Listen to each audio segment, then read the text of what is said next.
Nigel Farage is coming to Australia. You can see him with his own, with your own eyes, I should say. You'll be able to do so at nigellive.com.au. Nigellive.com.au will be here in September. In the meantime, you can watch him with your own eyes on telly right now. Joining us from London is the great Brexit leader, the great freedom fighter, the host on GB News. Enough with the intro. Hello, Nigel. Good evening. They get longer and longer, but all the more supportive. Now, let's talk again about what's happening in the United States with Donald Trump and the raid that's there. Republicans, who, by all accounts, will end up taking control of at least the lower house of their parliament, Congress, they are not going to give up. They are going to go after every and anyone connected with that raid on Mar-a-Lago.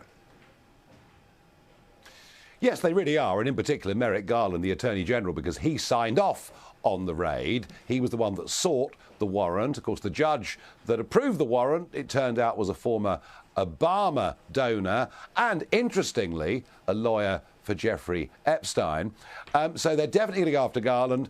Biden, of course, denying all knowledge of it. And you can see now the embarrassment setting in. The New York Times not screaming about the raid. Even CNN playing it down in their coverage. And I was astonished to find out. I mean, not only did they go through Melania's wardrobe, they've even taken Trump's passport. Can you believe that? Wow. Can you believe that? The 45th president of the USA has had his passport taken by the FBI. Why did they launch the raid? Well, we were told there could be classified documents. We were told there could be some to do with nuclear codes. We were told there could be some stuff to do with the 6th of January.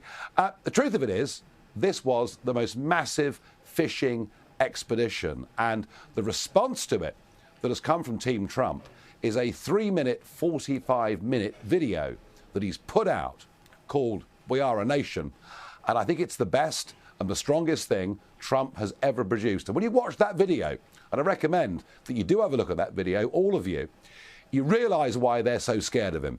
He wants to come back into the Oval Office in 2024. He wants America to be strong. He wants America to be free. And he wants people to live in a land of liberty and free speech. And I tell you what, I reckon that could be very popular in 2 years' time. Bloody oath. Latest polling out of Politico says that it is up 10 points against potentially running against Ron DeSantis, well and truly out in front of the Republican nomination and still leading in the polls against Biden when it comes to a potential rematch.